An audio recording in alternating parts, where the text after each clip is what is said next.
With your mince in a bowl, add 1 raw egg, 1 tablespoon of mixed herbs and 1 teaspoon of garlic powder. Use a spoon to stir the mixture around, or you may prefer to use your hands to make sure it is completely combined together. Then divide the mixture into equal-sized balls.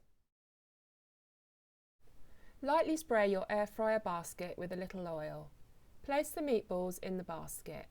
You may need to use a shelf to fit in all the balls. Cook at 200 degrees Celsius or 400 Fahrenheit for 7 minutes. Check on them halfway through and turn over if necessary. If you want to add a sauce, transfer the balls over into an oven-proof dish that will fit in the air fryer. Pour your choice of tomato sauce on top and place back in the air fryer. Cook at 180 degrees Celsius or 350 Fahrenheit for about 6 minutes, or until the sauce has warmed through. I hope you've enjoyed this recipe. Please comment and let me know.